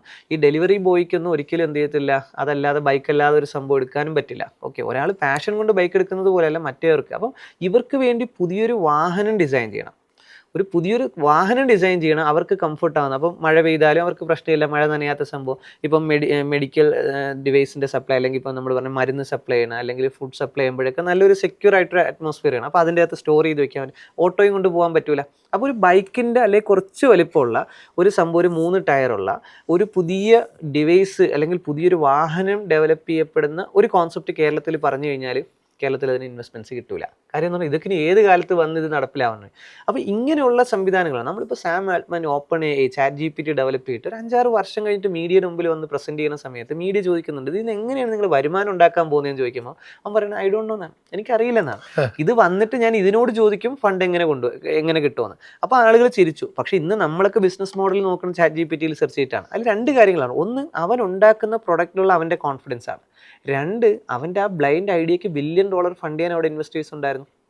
നമ്മൾ ഇവരോട് പറയുന്നത് ഈ കോൺസെപ്റ്റാണ്. ഇവിടെ മക്കളുണ്ട്, 10 വയസ്സുള്ള ഒരു കുട്ടിയുണ്ട്. നമ്മൾ ഇവരിങ്ങനെ ടാലൻറ്റുകളെ റോപ്പ് ചെയ്ത് ഡെവലപ്പ് ചെയ്ത് എടുത്ത് ഒരു റെഡി ആയിട്ട് ഇവരിങ്ങനെയുള്ള R&D പ്രൊഡക്റ്റുകളിലേക്ക് വരുന്ന സമയത്ത് 100+ പ്രൊഡക്റ്റ് വരുന്ന സമയത്ത് ഈ 100 പ്രൊഡക്റ്റിനും കൂടെ ചേർത്ത് ഇവരോട് കമ്പനി തുടങ്ങാൻ നമ്മൾ പറയും.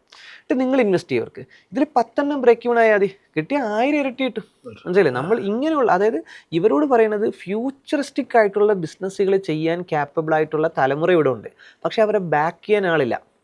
അവരിലുള്ള ഇടിവെട്ട് തലകളാണ്. അവർ മാർക്ക് സുക്കർബർഗിനേക്കാളും ഇൻ്റലിജൻ്റ് ആണ്, അവർ ജെഫ് ബെസോസിനേക്കാളും ഇൻ്റലിജൻ്റ് ആണ്. പക്ഷേ അവിടെ അമേരിക്കക്കാരനായി മാർക്ക് സുക്കർബർഗിന് 19-ാം വയസ്സിൽ ഫണ്ട് ചെയ്യാൻ ഇൻവെസ്റ്റേഴ്സ് ഉണ്ടായിരുന്നു.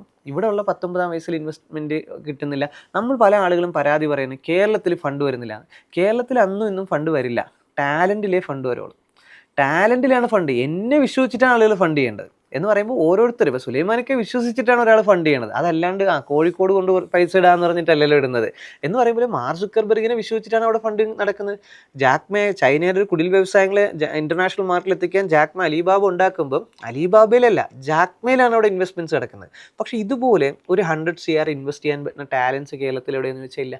ഈ ടാലൻറ്റുകളെയാണ് നമ്മൾ ഉണ്ടാക്കുന്നത്. നമ്മൾ സ്കൂൾസിൽ നിന്നും കോളേജസിൽ നിന്നും പോയി ഈ ടാലൻറ്റുകൾ ഉണ്ടാക്കിയാണ്. ഒരാൾക്ക് 1 കോടി ഇൻവെസ്റ്റ് ചെയ്യാൻ പറ്റുന്ന ടാലൻറ്റ്, 10 കോടി ഇൻവെസ്റ്റ് ചെയ്യാൻ പറ്റുന്ന ടാലൻറ്റ്, 100 കോടി ഇൻവെസ്റ്റ് ചെയ്യാൻ പറ്റുന്ന ടാലൻറ്റുകൾ നമ്മൾ ഉണ്ടാക്കിയാണ്. അപ്പോൾ ശരിക്കും ഈ 60 വയസ്സ് കഴിഞ്ഞിട്ടുള്ള ആളുകൾ, അവരെയും ഇവരെയും കൂടി നമുക്ക് ബ്രിഡ്ജ് ചെയ്യാൻ പറ്റിയാൽ, ടാൽറോപ്പ് ചെയ്യാൻ പറ്റിക്കഴിഞ്ഞാൽ അതൊരു വലിയ കണക്ഷനാവും, അല്ലെങ്കിൽ വലിയൊരു റെവല്യൂഷനായിട്ട് എന്ത് ചെയ്യും മാറും. അതാണ് ആക്ച്വലി അതിൻ്റെ ഒരു ഉത്തരം. കറക്റ്റ്. അതായത് ദാറ്റ് മീൻസ് പിന്നെ ഞാൻ നിങ്ങൾ പറഞ്ഞത് മനസ്സിലാക്കുന്നത്, നമ്മൾ പിന്നെ കാലത്തിനനുസരിച്ച് നീന്തി പോകണം.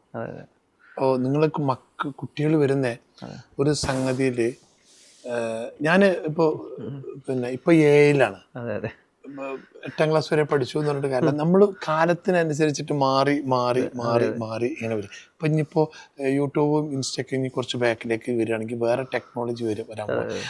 അതിനനുസരിച്ചിട്ട് വേണം ഈ ടെക് എന്ന് പറഞ്ഞാൽ ഒരു നിങ്ങളെ അതിനനുസരിച്ചിട്ട് കാര്യം റിയൽ എസ്റ്റേറ്റ് ആണെങ്കിലും ബാക്കി എന്താണെങ്കിലും ഞാൻ പറഞ്ഞില്ലേ, നിങ്ങളൊക്കെ കണ്ടുപിടിച്ച കുറേ സംഭവങ്ങളിൽ അതിന് വാല്യൂ മതിക്കും. ഇപ്പോൾ ടാൽട്രോപ്പിന്റെ വാല്യൂ മതിക്കാൻ പറ്റില്ല, ഒരു ലാൻഡിന്റെ വാല്യൂ മതിക്കാൻ പറ്റും. 1 ഏക്കർ സ്ഥലം ഇത്ര വില. ടെക്കിൽ വരുന്ന സംഗതികൾക്ക് വാല്യൂ നിശ്ചയിക്കാൻ പറ്റില്ല അല്ലേ? 300 കോടി 500 കോടിയൊക്കെയാണ് ഓരോ കമ്പനിക്ക് ടേക്ക് ഓവർ ചെയ്ത് പോകുന്നത്. അപ്പോൾ ഈ ഒരു കാലഘട്ടം ആണ് ഇനി വരുന്ന AI. ഇപ്പോൾ നിങ്ങൾ പറഞ്ഞ ഒരു ഇത് പറഞ്ഞല്ലോ, നമ്മൾ ഇപ്പോൾ ആ ബൈക്കിൽ വരുന്ന സംവിധാനത്തിന് ഒരാൾ കണ്ടുപിടിച്ചിട്ട് അതിന് വേറൊരു രൂപത്തിലാക്കുക, അല്ലെങ്കിൽ നിലത്തുനിന്ന് വിട്ട് ആകാശത്ത് വിട്ടിട്ട് ഡ്രോണിലാക്കുക. ഇതൊക്കെ ഇപ്പോൾ കണ്ടുപിടിച്ചു കൊണ്ട് വരികയാണ് ഓരോരോ. ഇപ്പോൾ ഇനി മനുഷ്യന്മാർ പിന്നെ AI പ്രകാരം 30 ആകാശത്ത് കൂടെ കാരണം യാത്ര ചെയ്യുന്ന സംവിധാനം വരുന്നത് അല്ലേ? അപ്പോൾ ഇതൊക്കെ ടെക്കിൻ്റെ ഭാഗമായിട്ടാണ്. ഇപ്പോൾ ആവുന്നത്ര നമുക്കും ടെക്കിലൂടെ പോവാണ്. ഇനി റിയൽ എസ്റ്റേറ്റും ഈ ടെക്കിലൂടെ ടച്ച് ചെയ്തിട്ട് പോകാൻ വേണ്ടിയിട്ടാണ് ഞങ്ങൾ ടാൽഡ്രോപ്പിനെ പോലത്തെ ഒരു കമ്പനിയിൽ പെട്ടെന്ന് പറഞ്ഞപ്പോൾ ഞങ്ങൾ വളരെ എല്ലാം കൊണ്ടും വളരെ ഹാപ്പിയാണ് ഞങ്ങൾ. മനസ്സിലായത്? അതെ, ഇപ്പോൾ ഈ ആർട്ടിഫിഷ്യൽ ഇൻ്റലിജൻസിൻ്റെ കാലഘട്ടത്തിൽ നമ്മുടെ കാലഘട്ടം വളരെയധികം മാറി വരുന്നുണ്ട്. അപ്പോൾ ഇവിടെ നമുക്ക് നല്ല പ്രോജക്റ്റുകൾ ഡിസൈൻ ചെയ്യാൻ കഴിയണം. ഇപ്പോൾ ഗവൺമെൻറ്റൊക്കെ ഒരുപാട് ഇങ്ങനെ നോക്കുന്നുണ്ട്, ഇത്രയും യൂത്തിന് ജോബ് ക്രിയേറ്റ് ചെയ്യണം, ഇവിടുത്തെ സാധ്യതകൾക്കനുസരിച്ച് ചെയ്യണമെന്ന് പറയുമ്പോഴേക്ക് നമ്മുടെ ഈ ടെക്നോളജി കാലഘട്ടം 2030 എന്തായിരിക്കും, 35 എന്തായിരിക്കും നമ്മൾ മനസ്സിലാക്കി ലോകത്ത് മുഴുവൻ നമ്മൾ കേരളത്തിലേക്ക് കണക്ട് ചെയ്യുന്ന സംവിധാനങ്ങൾ. ഇപ്പോൾ ഇവിടെ റിലീജിയസ് ടൂറിസം ഭയങ്കര സാധ്യതയാണ്. ടൂറിസത്തിന് നമുക്ക് ഒരുപാട് മെഡിക്കൽ ടൂറിസം നമുക്ക് ഭയങ്കര സാധ്യതയാണ്. നമുക്ക് ഫാം ടൂറിസം, എഡ്യൂക്കേഷണൽ ടൂറിസം, നമുക്ക് ഒരുപാട് സാധ്യതകളുണ്ട്.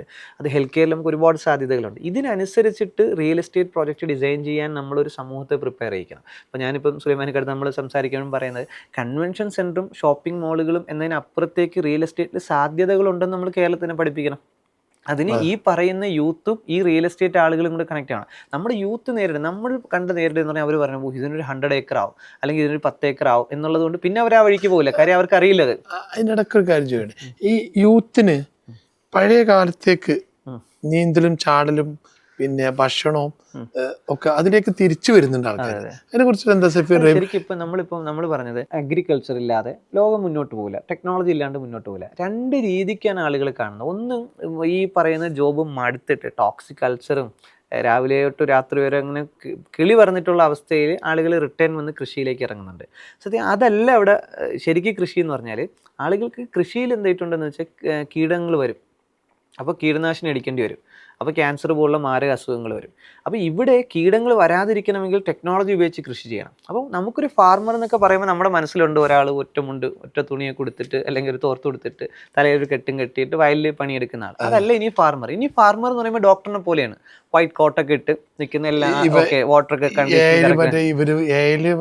മറ്റേ റോബോട്ടുകളാണല്ലോ വരുന്നത്. അപ്പം ഡോക്ടേഴ്സിന്റെ ഒരു ലെവലിലാണ് ഇനി വരാൻ പോകുന്ന ഫാർമർ. അപ്പം ടെക്നോളജി ഉപയോഗിച്ചിട്ടുള്ള കൃഷികളാണ് ഇനി വരുന്നത്. അപ്പോൾ ആളുകൾ കൃഷി മേഖലയിലേക്ക് തിരിച്ചു വരുന്നു എന്ന് പറയുമ്പോൾ ടെക്നോളജി ഉപയോഗിച്ചിട്ടുള്ള കൃഷികളാണ് ഇനി പ്രൊമോട്ട് ചെയ്യപ്പെടേണ്ടത്. കാര്യം എന്ന് പറഞ്ഞാൽ മണ്ണില്ലാത്ത കൃഷിയും കാര്യങ്ങളുമാണ് ഇനി വേൾഡിൽ പ്രൊമോട്ട് ചെയ്യപ്പെടുന്ന സംവിധാനമാണ്. അപ്പം മറ്റേന്ന് പറഞ്ഞാൽ ആളുകൾ എന്തിട്ടുണ്ട് മടുത്തിട്ട് പകരമായിട്ട് എന്ത് ചെയ്തിട്ടുണ്ട് വന്ന് ഇനിയിപ്പോൾ കുറച്ചുകൾ കൃഷിയിൽ ഫോക്കസ് ചെയ്യാം എന്നുള്ള ലെവലാണ്. അതിനൊന്ന് കൊമേഴ്ഷ്യലൈസ് ചെയ്യണമെങ്കിൽ സസ്റ്റൈനബിൾ ആകണമെങ്കിൽ ആളുകൾ ടെക്നോളജി ഉപയോഗിച്ച് കൃഷി ചെയ്യുന്ന ഒരു സംവിധാനത്തിലേക്ക് വരണം. കൃഷിയെ നമുക്ക് മറ്റൊരു ലെവലിൽ, കൃഷി ഉൾപ്പെടുന്ന ഒരുപാട് ഇൻഡസ്ട്രികളെ നമുക്ക് മറ്റൊരു ലെവലിലേക്ക് കണക്ട് ചെയ്യണം. ഇപ്പം എയുടെ കാലഘട്ടം ആകുമ്പോൾ സ്വാഭാവികമായിട്ട് ഒരുപാട് ഓപ്പർച്യൂണിറ്റീസ് ഇവിടെ വരുന്നുണ്ട്. അപ്പോൾ യൂത്തിനെയും ഈ ലാൻഡുള്ളവരെയും കണക്ട് ചെയ്യലാണ് സത്യത്തിൽ നമ്മുടെ ഈ ടാൽഡ്രോപ്പ് അല്ലെങ്കിൽ കരാടൻ പാർട്ട്ണർഷിപ്പിൻ്റെ ഒരു മീനിങ്ങും അത് തന്നെയാണ്. യൂത്തിന് ഇന്റർനാഷണൽ യൂണിവേഴ്സിറ്റി റൺ ചെയ്യാൻ കപ്പാസിറ്റിയുള്ള യൂത്ത് ഇവിടെ ഉണ്ട്, അതിന് ലാൻഡ് കൊടുക്കാൻ കഴിയുന്നവർ അപ്പുറത്തുണ്ട്. ഇവർ തമ്മിൽ കണക്ട് ആവണം. ഒരു IT പാർക്ക് ചെയ്യാൻ പറ്റുന്ന ടീം ഇവിടെ ഉണ്ട്, അതിന് കൊടുക്കുന്ന ലാൻഡ്. ഇവർ തമ്മിൽ ടാൽഡ്രോപ്പിംഗ് നടക്കുന്നില്ല ഇപ്പോൾ. അതായത് ചെയ്യാനറിയാവുന്ന ഒരു ടാലൻറ്റുകൾ ഒരു സൈഡിലും ഇതൊക്കെ അസറ്റ്സ് ഉള്ള ടാലൻസ് മറ്റൊരു സൈഡിലും. ഇവർ തമ്മിൽ ക്ലബ് ആവുന്നില്ല. ഇവരെവിടെയാണ് പ്രോജക്റ്റുകളുള്ള ആശയങ്ങളുള്ളവരും ഇവർ തമ്മിൽ കണക്ട് ആവുന്നില്ല. ഇതാണ് ആക്ച്വലി ടാൽഡ്രോപ്പും കരാടൻ പാർട്ട്ണർഷിപ്പിൽ ഞാൻ ഏറ്റവും അധികം ഭയങ്കര രസകരമായി കാണുന്ന സംവിധാനം. ഇപ്പോൾ കാസർഗോഡ് മുതൽ തിരുവനന്തപുരം വരെ ഒരു 10 ഏക്കർ എവിടെ വേണമെന്ന് പറഞ്ഞാലും സുലൈമാനിക്കാക്കാരാ. ഈ 10 ഏക്കർ എന്തിനാണ് വേണ്ടതെന്ന് നമുക്കറിയാം. ആ 10 ഏക്കറിൽ ഒരു പ്രോജക്റ്റ് ഡിസൈൻ ചെയ്യാൻ ടാൽഡ്രോപ്പിൻ്റെ എക്കോസിസ്റ്റത്തിൽ ഒരുപാട് യൂത്ത് ഉണ്ട്. ഇവരെ നമുക്ക് ഈ ടാലൻറ്റുകളെ റോപ്പ് ചെയ്യപ്പെടുക എന്നുള്ളതാണ്. ഇതിവിടെ നമ്മൾ പറഞ്ഞ വാഴക്കൊല കൃഷി ചെയ്യാൻ കർഷകനുണ്ട്, അതിനൊരു ചിപ്സ് ആക്കാൻ ഇവിടെ വീട്ടമ്മ കുടുംബശ്രീക്കാരുണ്ട്. ഈസ്റ്റേൺ പോലെ കവർ ഡിസൈൻ ചെയ്യണോ ഡിസൈനറുണ്ട്. എക്സ്പോർട്ടിംഗ് ലൈസൻസും ഫുഡ് ആൻഡ് സേഫ്റ്റി ലൈസൻസും പ്രൈവറ്റ് ലിമിറ്റഡ് കമ്പനി ഉണ്ടാക്കി തരാൻ CA-കാരനും ഇവിടെ ഉണ്ട്. പ്രവാസി അസോസിയേഷനും ഇവിടെ ഉണ്ട്. വിദേശത്ത് മാളുകളിലെ ഷോപ്പുകളിലെ മലയാളിയുണ്ട്. പക്ഷേ ഈ വാഴക്കൊല ചിപ്സാക്കി ജർമ്മനി, ഇറ്റലി, ഫ്രാൻസ്, ഖത്തർ പോയി അയക്കാൻ ആളില്ലാത്തതായിരുന്നു ഇവിടുത്തെ പ്രശ്നം. അപ്പോൾ ഈ ടാലന്റുകൾ റോപ്പ് ചെയ്താൽ മതി. ആ റോപ്പ് ചെയ്യാൻ പറ്റുന്ന ടാലന്റുകൾ ഇവിടെ വന്നു കഴിഞ്ഞു. അപ്പോൾ സ്വാഭാവികമായിട്ട് ഇവർക്ക് വേണ്ടിയിട്ടുള്ള ഫെസിലിറ്റേഷൻ ആയിരിക്കണം നമ്മൾ റിയൽ എസ്റ്റേറ്റ് മേഖലയിൽ ചെയ്തു കൊടുക്കേണ്ടത്. ഇവരോട് പറയണം, ഓക്കെ പ്രോജക്റ്റ് ഡിസൈൻ ചെയ്യും, നിങ്ങളത് കറക്റ്റ് ചെയ്യുക. ഏതൊക്കെ രാജ്യങ്ങൾ ഏതൊക്കെ സ്റ്റേറ്റുകളാണ് നിങ്ങൾ കണക്ട് ചെയ്യാൻ പോകുന്നത്, എത്ര ലാൻഡാണ് നിങ്ങൾക്ക് വേണ്ടത്, എത്ര സ്ക്വയർ ഫീറ്റ് ബിൽഡിങ്ങാണ് വേണ്ടത്. ഇങ്ങനെ റിയൽ എസ്റ്റേറ്റും ഇവരുടെ ഈ ടെക്നോളജി പ്രോജക്റ്റും കൂടി ക്ലബ് ചെയ്യപ്പെട്ടാൽ അതൊരു വലിയ റെവല്യൂഷൻ തന്നെയായിരിക്കും. എത്ര പേർക്ക് ജോബ് ക്രിയേറ്റ് ആവും? 1000 പേർക്കും 10,000 പേർക്കും. കാര്യം നമ്മളെല്ലാവരും ഈ വ്യവസായം വാണിജ്യം എന്ന് രണ്ടായിട്ട് പറയല്ലേ. വ്യാപാര വ്യവസായം എന്നൊക്കെ പറയും. വ്യാപാരം എന്ന് പറഞ്ഞാൽ വാണിജ്യ സ്ഥാപനങ്ങളാണ്. വ്യവസായങ്ങളും കൂടി തുടങ്ങണം. പക്ഷെ നമ്മുടെ കേരളത്തിൻ്റെ മണ്ണിന് അനുയോജ്യമായ വ്യവസായങ്ങൾ തുടങ്ങണം. ഇപ്പം നമ്മൾ ഫാഷനിലൊരു സംഭവം തുടങ്ങിയാൽ എല്ലാവരും വീട്ടിലിരുന്ന് തയ്ച്ചാൽ മതി. എല്ലാ രാജ്യങ്ങളിൽ നിന്നും ഡ്രസ്സിൻ്റെ ഓർഡർ ഇവിടേക്ക് വരണം, വർക്ക് ഓർഡർ വരണം. അപ്പോൾ മറ്റ് സ്റ്റേറ്റ്സിൽ നിന്നും മറ്റു രാജ്യത്തു നിന്നും ഇൻകം കൊണ്ടുവരുന്ന ടൈപ്പ് ഓഫ് ബിസിനസ്സുകളിൽ നമ്മൾ ഫോക്കസ് ചെയ്യണം. എല്ലാവരും ടെക്സ്റ്റൈൽ തുടങ്ങുന്നു, എല്ലാവരും ജ്വല്ലറി തുടങ്ങുന്നു, എല്ലാവരും റെസ്റ്റോറൻറ്റ് തുടങ്ങുന്നതിൽ കാര്യമില്ല. ടൂറിസം ഒക്കെ എക്സ്ട്രീംലി ഡെവലപ്പ് ചെയ്തിട്ട് വേണം നമുക്കിനി റെസ്റ്റോറൻറ്റ് തുടങ്ങാൻ. അല്ലാതെ ഇനി റെസ്റ്റോറൻറ്റ് തുടങ്ങിയാൽ മറ്റേത് പൂട്ടിക്കൊണ്ടിരിക്കും. ഒന്ന് തുടങ്ങും ഒന്ന് പൂട്ടും, ഒന്ന് തുടങ്ങും ഒന്ന് പൂട്ടി തന്നെ. മറ്റ് സ്റ്റേറ്റ്സിൽ നിന്നും മറ്റു രാജ്യത്തു നിന്നും ക്യാഷ് വരുന്ന കൈൻഡ് ഓഫ് ബിസിനസ്സുകളിലാണ് ടാൽഡ്രോപ്പ് ഫോക്കസ് ചെയ്യാൻ സമൂഹത്തിനോട് പറയുന്നത്. അതിൽ റിയൽ എസ്റ്റേറ്റിൻ്റെ സാധ്യതകൾ സുലൈമാനിക്ക കാരാടൻ ലാൻഡ്സിനും കൂടി കണക്ട് ചെയ്യാൻ കഴിയുന്നതോടുകൂടി നമ്മുടെ കൊളാബറേഷൻ വലിയൊരു വിജയകരമാകും. എന്തായാലും ഇന്നത്തെ ദിവസം കുറച്ച് സമയം നമ്മുടെ ഈ പോഡ്കാസ്റ്റിന് വേണ്ടി മാറ്റി വെച്ചതിന് വളരെയധികം താങ്ക്സ്. നമ്മുടെ കൊളാബറേഷൻ വലിയ സക്സസ് ആവട്ടെ. നിങ്ങളുടെ ഓഫീസ്, നിങ്ങളുടെ അറേഞ്ച്മെന്റ്, നിങ്ങളുടെ സെറ്റപ്പ് ഒക്കെ ഞാൻ ഇന്ന് കാണാണ്. സത്യത്തിൽ വളരെയധികം സന്തോഷം. കുറേ പഠിക്കാനുണ്ട്. ഇപ്പം എൻ്റെ പ്രായത്തിലൊക്കെ ഉള്ള ആൾക്കാരൊക്കെ കുറേ പഠിക്കാനുണ്ട് സഫീർ. വളരെയധികം സന്തോഷം. ഈ ഒരു എന്താ പറയുക, ഇന്നത്തെ ഒരു ബ്രോഡ്കാസ്റ്റ്, നിങ്ങളുടെ ഈ സെറ്റപ്പ് ഒക്കെ വളരെ നന്നായി. കുറേ വിവരങ്ങളും അറിവുകളും നമുക്ക് യങ്സ്റ്റേഴ്സിന് കൊടുക്കാൻ കഴിഞ്ഞു. ഇതിലൊക്കെ കുട്ടികൾ, അതേപോലെ നിങ്ങളെ പാർട്ട്ണറെ, നിങ്ങളെ വൈഫിനെ കണ്ടു. അതും നിങ്ങൾക്ക് അനുയോജ്യമായ നല്ലൊരു, അവരുടെ നിന്നും കുറേ പഠിക്കാനുണ്ടായത് നമുക്ക്. അപ്പോൾ വലിയൊരു സെറ്റപ്പാണ്. നിങ്ങളെ കൂടെ അല്ല കുറേ 1600-1700 ജോലിക്കാരുണ്ട് നിങ്ങളുടെ കൂടെ. അവരും ഭയങ്കര സെറ്റപ്പ്. ഞാനൊക്കെ ഇങ്ങനെ നോക്കി നിൽക്കുകയായിരുന്നു. എല്ലാവരും പോണു വരുന്നു. ആ സിസ്റ്റം അവർ വളരെ കറക്റ്റാകുന്നു. അപ്പോൾ എന്തായാലും പിന്നെ എപ്പോൾ കാണുമ്പോഴും നിങ്ങൾ ചിരിച്ചുകൊണ്ട്, അതാണ് ഏറ്റവും വലിയ. ഞാൻ സഫീർ കാണുമ്പോൾ സഫീർ എപ്പോഴും ചിരിച്ചുകൊണ്ട് ഹാപ്പി മൂഡിലാണ്. അതാണ് നമുക്ക് ഏറ്റവും വലുത് വേണ്ടത്. ടെൻഷൻ ഇല്ലാത്തൊരു ഒരാൾ. ഫോണാണെങ്കിലും അധികം വരാറില്ല. ഒക്കെ സിസ്റ്റം വർക്ക് ചെയ്യുന്നുണ്ട്. എന്തായാലും വളരെ സന്തോഷം. Thank you so much. Thank you very much.